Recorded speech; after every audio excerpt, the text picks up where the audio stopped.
Good evening, everyone, and thank you for coming out on a chilly Florida evening to talk about a dry subject like underground utilities.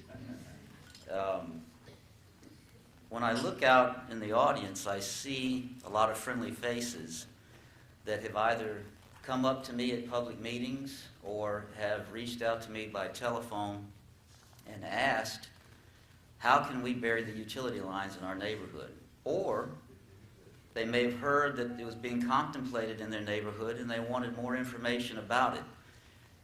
Cost, disruption, and all of those sort of things. And so it's good to see all of you, and I want to start by saying thank you to the Civic Association for putting on this event to help us have contact with you and to answer any questions that you may have about the subject matter. The most important part of this process tonight is the question and answer session, because I can't possibly answer or hit upon every question that each of you have in your mind. So it's intended to be informal and for you to ask any questions that you feel need to be answered about the subject matter.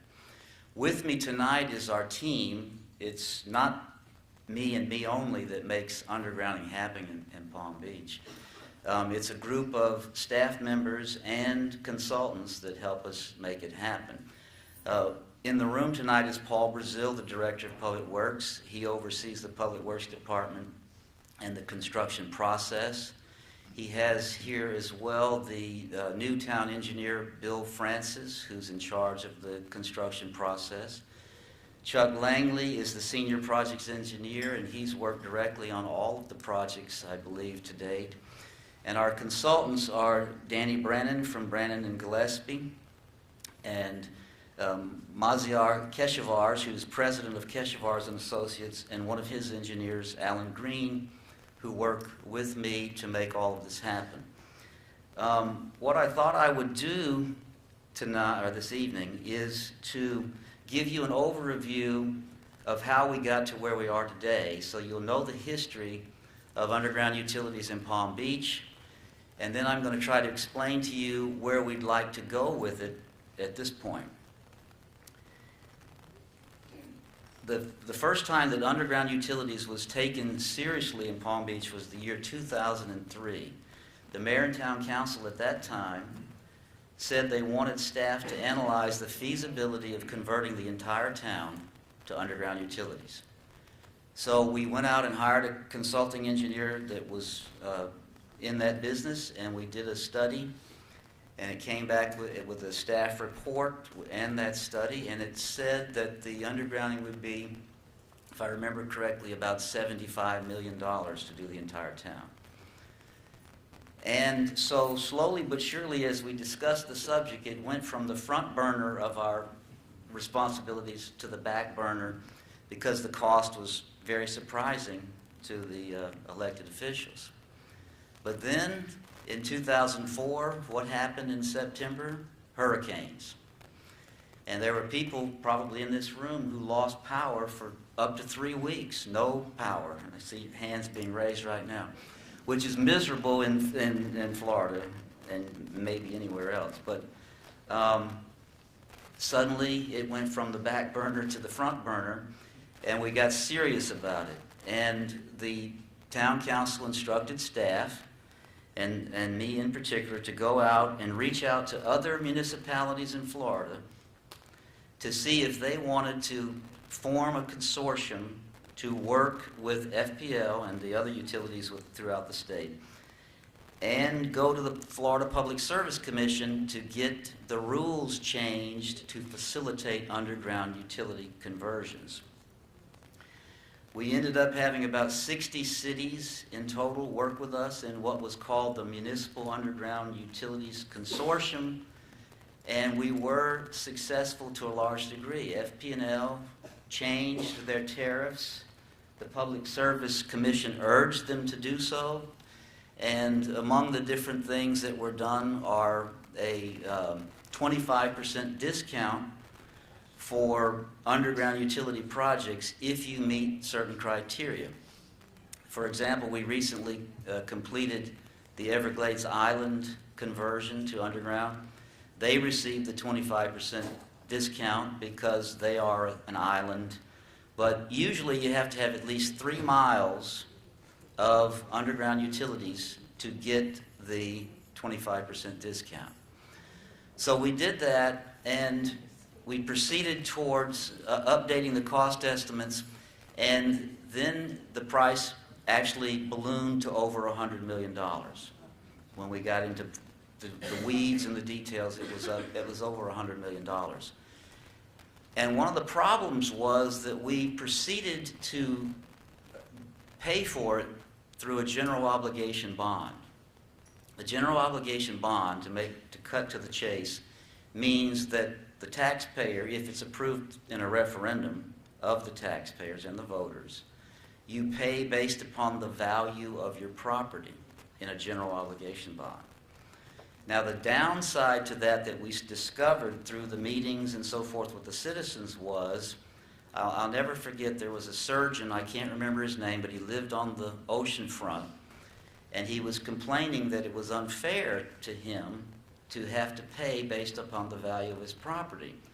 So I went to the numbers and dug into the details, and I discovered he was right, that when you ran the numbers based on the value of your property, he would have paid over $300,000 in 30 years of a bond issue for undergrounding.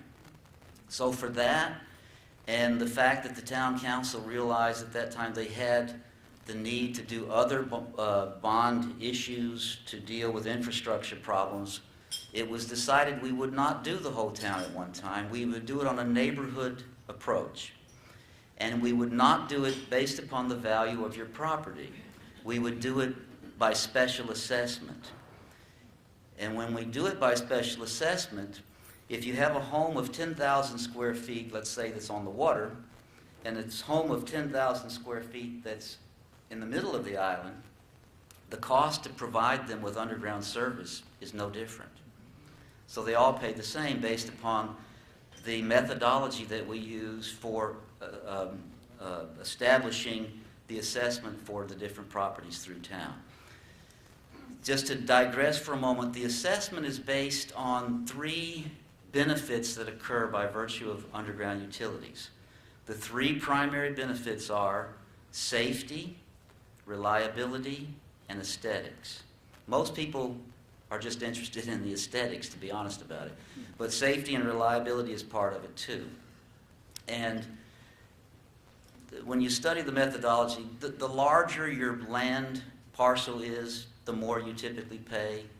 If you have underground utilities already nearby your home or to your home, you get a credit for that in the assessment. But anyway, it's worked out.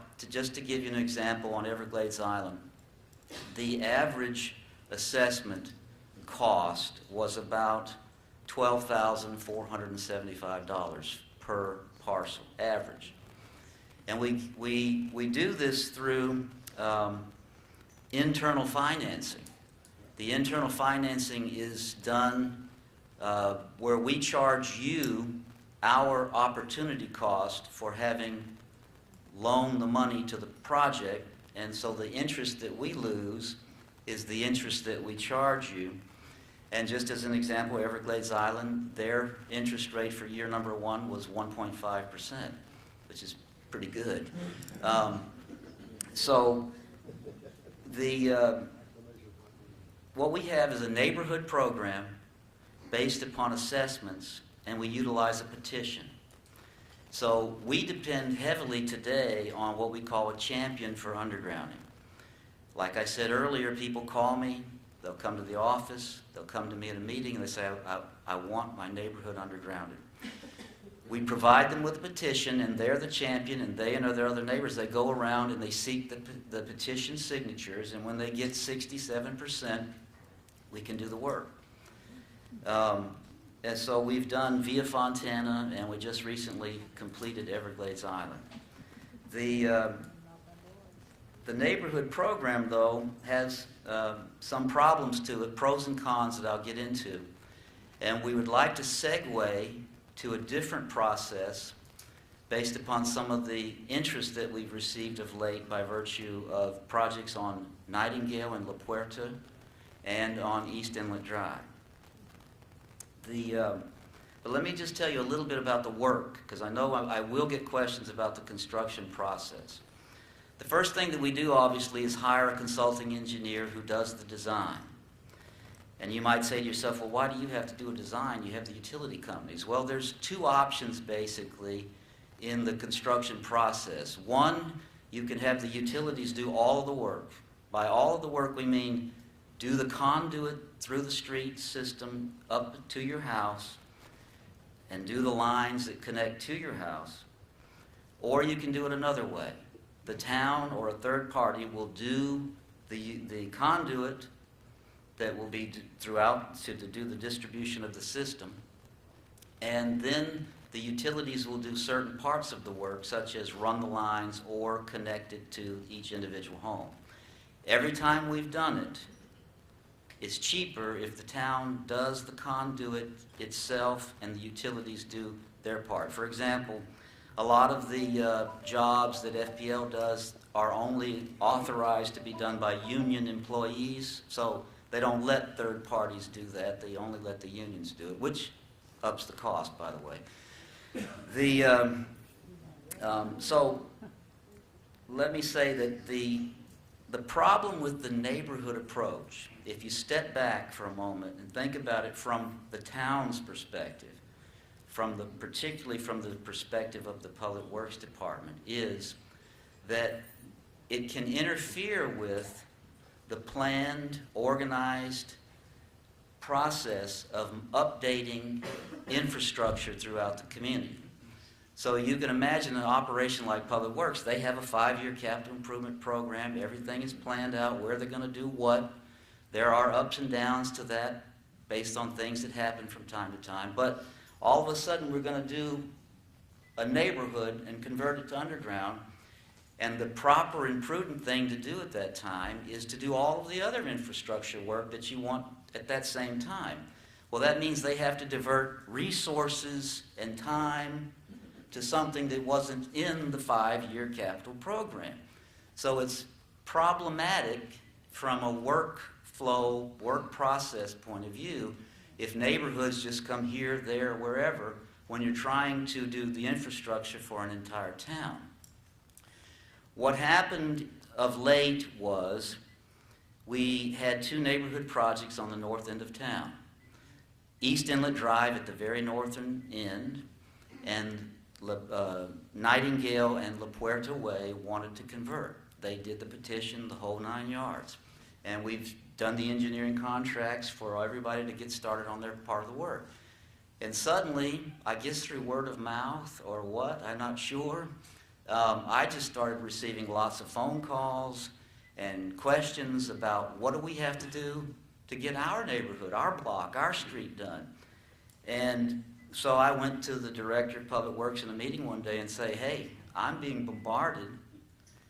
Do we want to continue doing this the same way? And the answer was, if we can find a better way, let's do it. And what we'd like to do is segue to what we call the programmatic approach. What we'd like to do, based on the interest that's been expressed, is we would like to convert the north end of the island, pretty much north of the Palm Beach Country Club, into at least 2 projects to convert all of the utilities underground.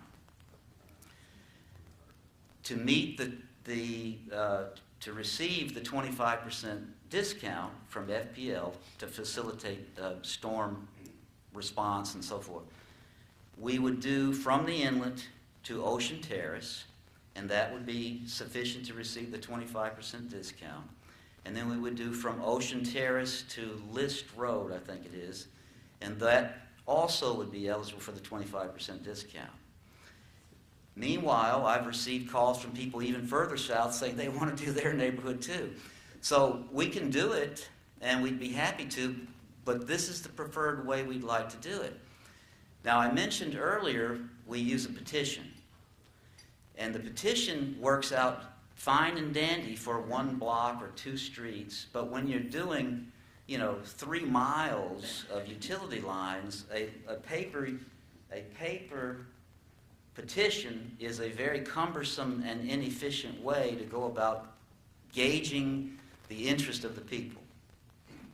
So I've been working with the Ordinance, Rules, and Standards Committee of the Town Council to come up with, Mr. Diamond is here, the chair, come up with a way to make it efficient so we can hear whether or not 67% of the people want to do it.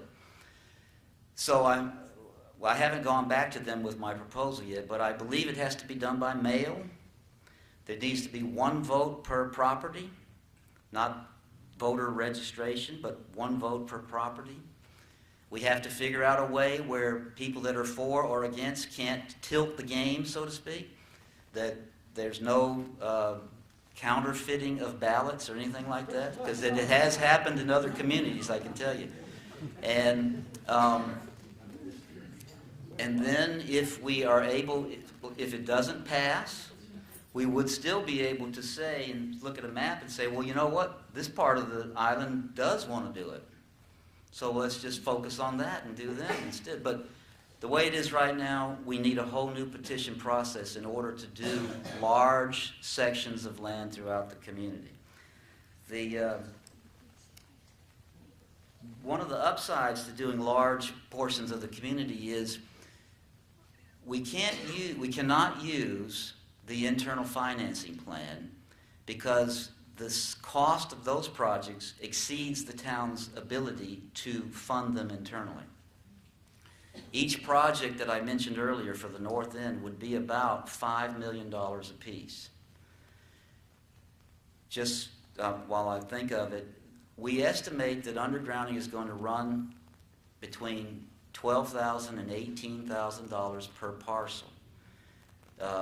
Every neighborhood and every street is different, but when we do internal financing, although it has a very, very attractive interest rate, we can only use a 10-year term to pay back.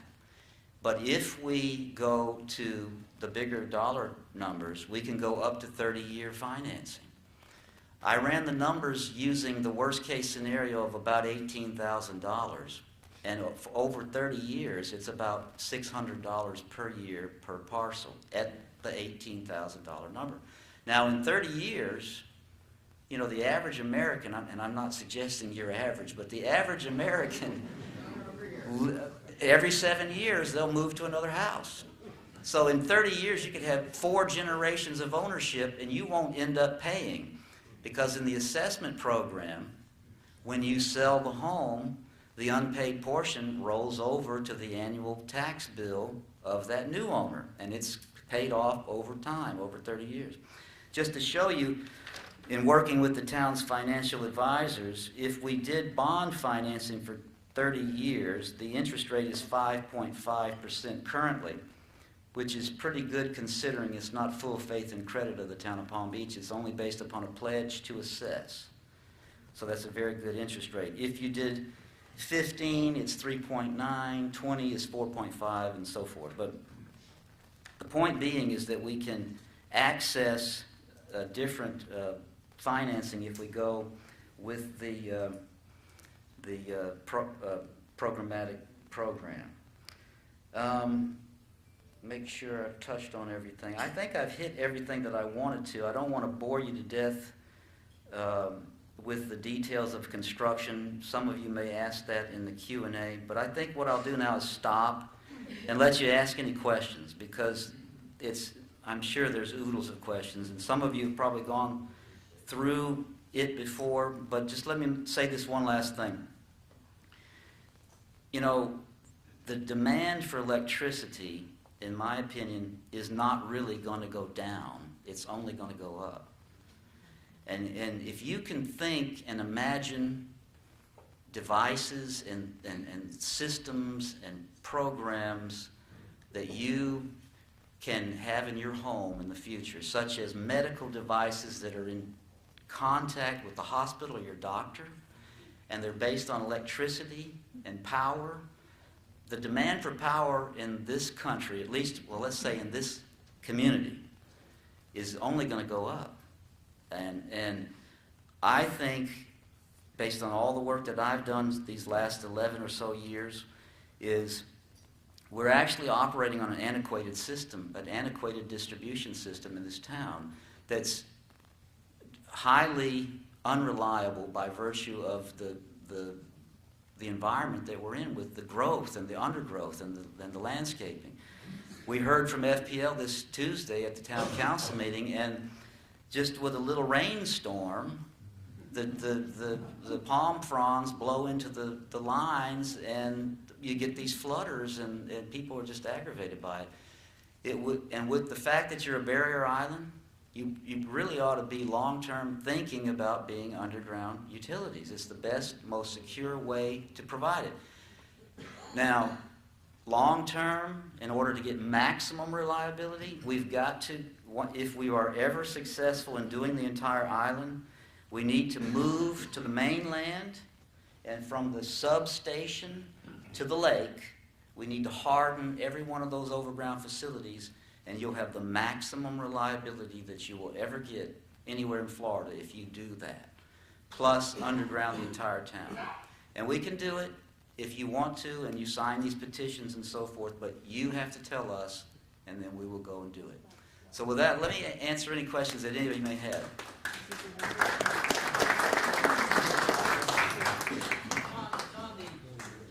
question that people always ask at these sorts of things, they say, well, we did it in our street. Start again. Testing, 1, 2. One of the questions people always ask, so after you've done it, we've done it in our street, and we had a storm the next day, and all our lights went out. And then they come back and they find out, well, that's an FP&L problem that was 5 miles away. And we get, we get through those trunk lines and those sub-trunk lines. So how can you work with FP&L so that while things like you're describing are happening, they are also upgrading at the same proportion? You could do the whole north end right now and still have power outages all the time because of something that happened 8 miles away. Correct. That's right.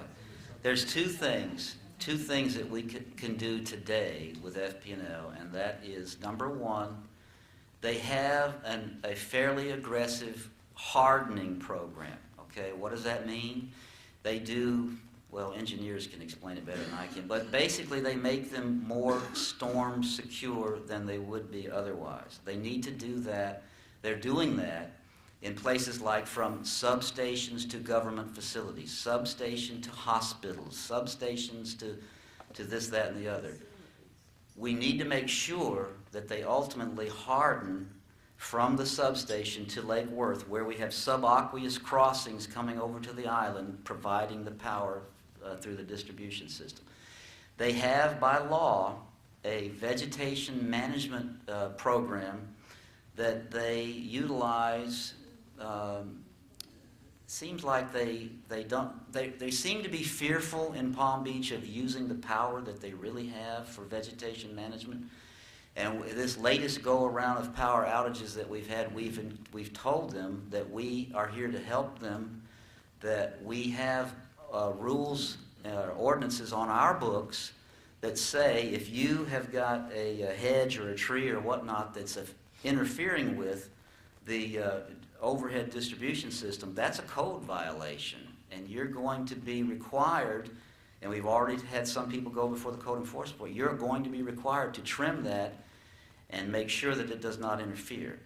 They have throughout their entire distribution system, they have the power to go in and clear completely their easement areas, but they do not do it, probably partially for cost, but they don't want to upset the customers. They need to understand, I think that most rational people who are experiencing brownouts and power outages would rather somebody have a tree trimmed than to have to live with that.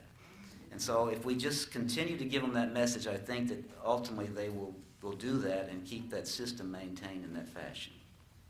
Other questions? I saw one. Yes, sir. I live up on South County. I'm sorry. I live up on South County, and about 3 weeks ago, rained like 5 days in a row. We had little sprinkles, nothing like last week. just tiny little sprinkles. Electricity went out each and every single time, not only at my house, but all my neighbors, because I'm friendly with my neighbors. We went out and spoke to the PP&L people, not PP&L, sorry. I'm from Pennsylvania. The Florida Power and Light. And they said the conductors are old on the poles, and they should be replaced. Well, they know what has to be done. Why can't you make them do it? If they know the problem is the fact that conductors are old, and every time it rains, they go out. Well, when we do deal with them on the maintenance of their system, they usually respond that it meets all of the requirements of the Public Service Commission, et cetera, et cetera, et cetera. Some of that you experience, you live between Worth Avenue and South Ocean Boulevard on South County Road, is it? Yes. Okay. Yeah, that place, that area was particularly hit hard because of a breaker switch problem that actually was over at the substation on Belvedere, off Belvedere Road in West Palm Beach. But they do regular checking of the overhead facilities using thermal vision to identify hot spots, which they then put on a work list to repair.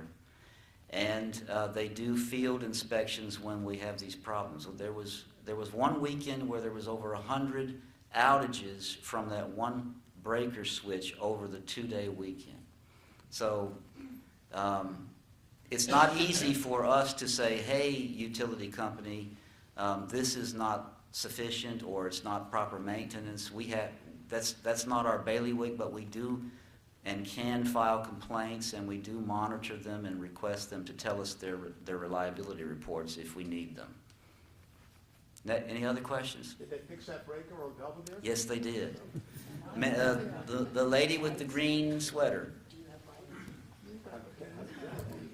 Let me ask this question. Given what you've just described and your road trip up to Lost Tree, could you share the experience of Lost Tree, which has the underground, but may experience the 8-mile-away issues during the storms, recent storms and the hurricanes back in the early 2000s? Well, it's been a while since we had communications with Lost Tree, but my recollection is that they're very pleased with their underground system, as is Jupiter Island, which converted the entire town. Jupiter Inlet Colony has converted, and I think Danny Brannon is in the process of converting all of Gulf Stream to underground service.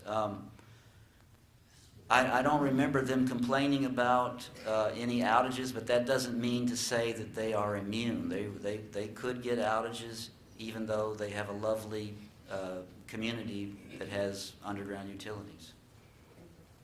Yes, ma'am.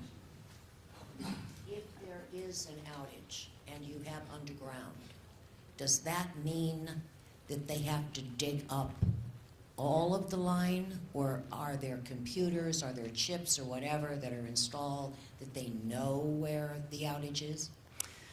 Well, this is the way it's described generally to the public, that if you have underground utilities and there's a problem, it usually takes longer to identify where the problem is, but you have fewer of those types of situations.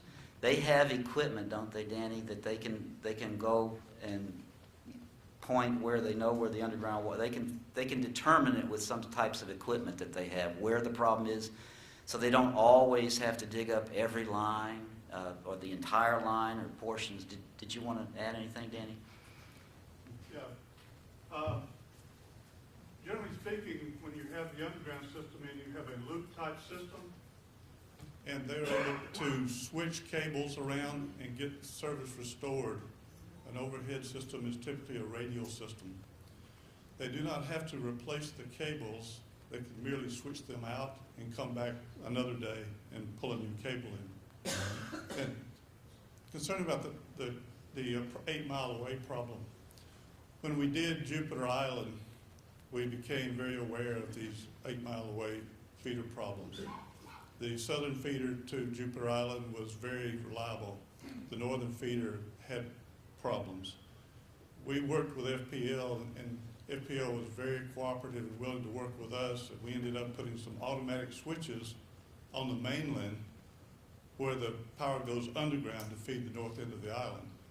And now if that feeder goes out, it automatically throws the whole north end of the island over to an alternate feeder. So FPL is willing to work with us to make these systems better. Yes, Mr. Small. I live on East Inlet, and as you indicated, we've already gone through the process of getting the approvals. We've had all the petitions approved. The town council has approved us. I perceive that now we may experience a delay as a result of this new concept of including the whole north end. And if so, can you define for us how much of a delay we're talking about? Yes. There won't be a delay. We are still proceeding full speed ahead with your project and Nightingale La Puerta. The timing issue related to that is if we do your job before we finish or start the bigger job, if we have a bigger job, will we be able to roll you in to get the 25% discount and to get the longer-term financing that's available through that program? So your basic question is, would you be delayed? No. But we want to ideally, we'd love for you to be able to have access to the 25% discount and to have the alternative financing available to you if you choose to do that. So timing is of some concern, but we're not going to hold you up because we have a bigger project. Yes, sir. Do I understand you correctly that the 127 apartments in my condominium building would have a total of 1 vote? No, each condominium would have a separate vote. I see. When you say property, you're referring not to the property of the condominium, but the property of each apartment. Yes, sir. Thank you. Mr. Diamond. Yeah, Tom, there's some discussion that there may be a problem with the reconstruction of the bridge, the North Bridge, so that we can keep the exit evacuation routes open. How does that figure in with the big job that we'd like to do in the North End? Well, it has the potential to be a big problem. What we would do is, if we get the sufficient amount of petition signatures to do those projects, we would go to design, and I believe, Mazi, you said that it would take about a year or two to do the entire design alone. So, and if the bridge were not open when we finished design, we would not start construction until the bridge opened. So it's probably going to work out okay. You wouldn't rely on the old bridge? No, we wouldn't do that. We wouldn't. Paul would kill me if we tried to do an underground project that big with only, with a loss of a bridge. Yes. Other questions? Yes, ma'am.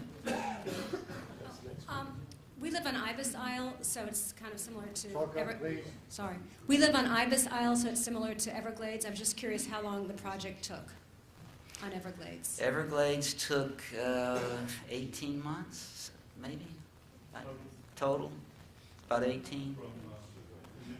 Yeah.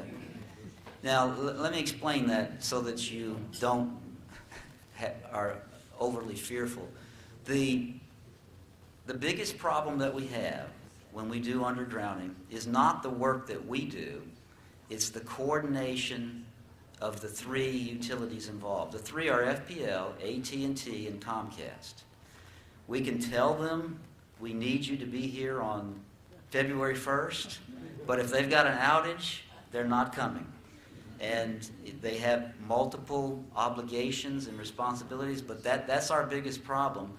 And so we had some problems in that regard relative to that project. Ibis Isle, by the way, I believe, because it's an island, it would be eligible for the 25% too. Would be eligible, Ibis Isle, I'm pretty sure, based on the fact that because Everglades Island was an island, it received the 25%. Other questions? Yes, ma'am?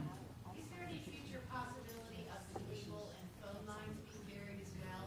Oh, yes. We do all of that simultaneously. Yes, absolutely. All of it. Anything else? Oh, more back here. Yes, sir. What happens to, considering the flooding we got the other day, what happens in those situations to the underground lines? I'm going to let one of these engineers talk about it. They weren't affected on Everglades Island at all by virtue of water or rising water.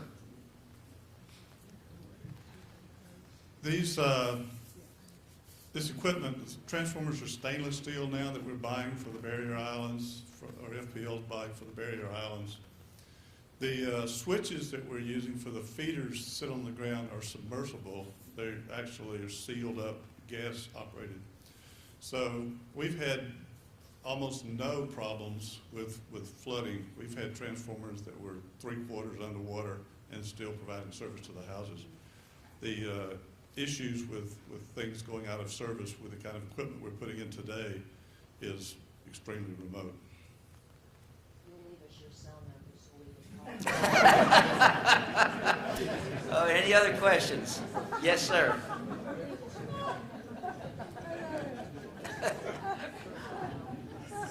I'm also from Ibis Isle. Your response to the lady's inquiry, I assume that this larger project that you have, the north end here, has nothing to do with being still able to go forward with a smaller project? That's correct. And the second thing is another answer to the question, too, about condominium. In Ibis Isle, there are both condominiums and homeowners. Yes, sir. Each condominium owner is counted, so, and a condominium project may have 20 in each one or 5 in each one. Is it possible to have it broken down so that the owners of the homes get their project done, or can have a project getting the 60 to 70%? Whereas it might be much more difficult to get the condo, if they're included, each one, getting their 60 to 70%. Well, we can't, I'm sorry. I said, isn't the service on Ibis Isle already buried in the condo area? That's what I Yeah, thought. I think it is. They've already got it buried. So we It's can't, only buried, It's buried on the condo side. but oh, not it's on the already street. buried in the condo area? I think so. Oh, so for the homeowners, they would just need their 60 to then 70%. we would focus on the area that has overhead, which would be the single-family homes. Sorry to take that No, extra time. that's okay. Question in the back. Yes, sir. You mentioned that a given neighborhood might decide if 2/3 of the property owners there voted for the petition to go ahead with this. What is the definition of a neighborhood, and who decides that? Is it a standardized definition or ad hoc, case by case, or what? It's ad hoc, case by case. It's usually at least a block. A block, if you look at it from a bird's eye view, a block in the case of Nightingale and La Puerta, it's not you and the neighbors across the street, it's you and the neighbors behind you. And one other thing I wanted to make a point about that I didn't touch on, FPL's service standard for underground utilities is to service you from the front yard, not the rear yard. Many of you today have service from your rear yard easement. So the power would come out to the street, and it would then serve you from the near the right of way. And we need to put transformers out by the edge of the road, usually at the corner of a property. Not every property. It's only depends on the demand in the neighborhood, how many transformers are needed. But the service standard is from the front, and the reason for that is so they can have access to that transformer when it needs to be maintained or repaired or replaced. We saw that on the tour. Yes. At Phipps Estates, they hide those things. We hide them, yes. Absolutely. They're hidden by landscaping. Yes, ma'am. Excuse me, but what about the telephone and the cable is all coming from the rear of the property? And if you have new construction like I do, I have buried everything from the rear of the property in a conduit into the home. So now I'm going to have something else buried in the front? They It doesn't seem to make common sense. Well, that's what you need to take into account if you're asked to sign a petition. We're going But to from a put, cost perspective, that doesn't seem to make common sense. Well, I'm sorry, I'm an accountant. because your utilities are underground, you're going to have a lesser assessment to begin with based on the methodology. But yes, new conduit would come in from the street to the house, and not from the rear. Different from the telephone and the cable and everything existing. No, all three would come from the front. But you'd rewire what's there for the telephone and the cable. That's correct. Okay, All of it. thank you.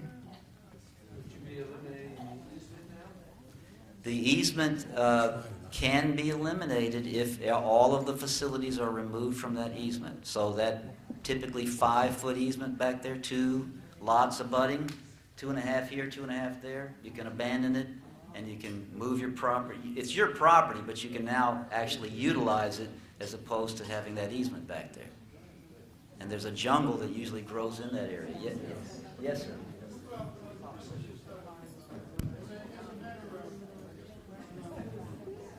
As a matter of safety, I remember from the hurricanes that a large problem was all of the lines that went down on North County going through the north of Wells there.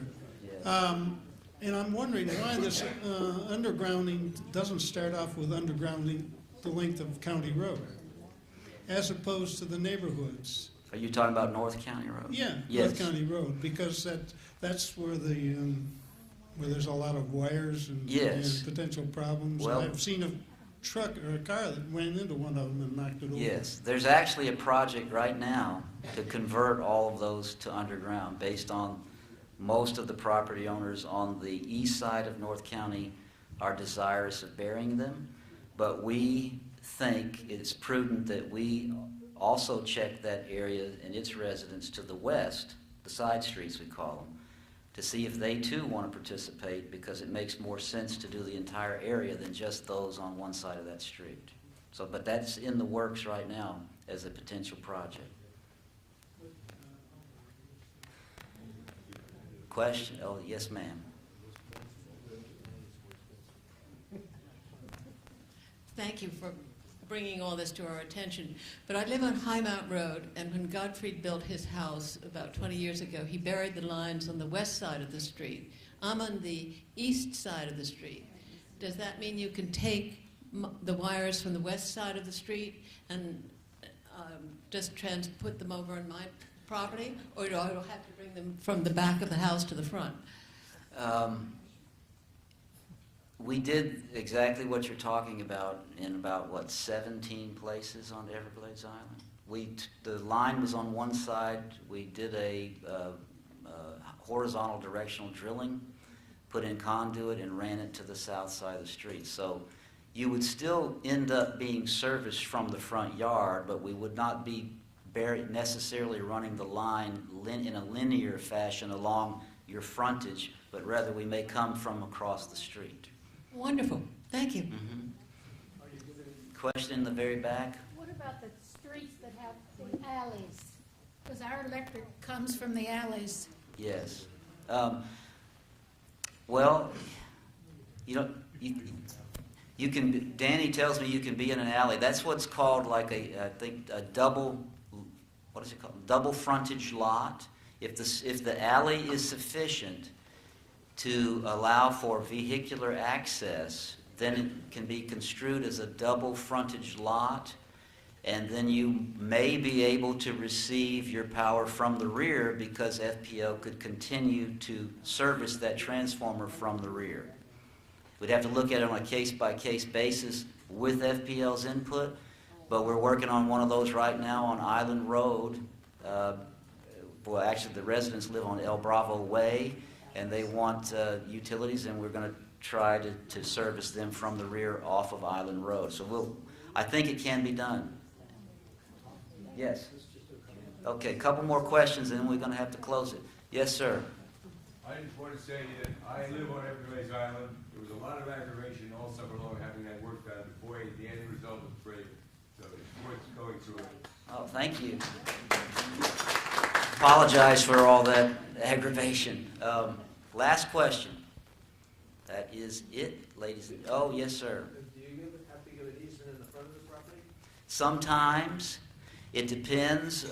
Usually what we do is we have the ability to put the underground line in the right-of-way, and then if we're able to do that, the only place we need easements is where we put the transformers.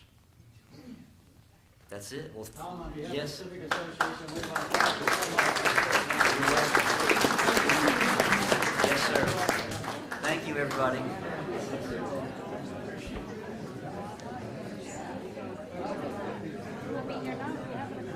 Well, thank you for answering this question.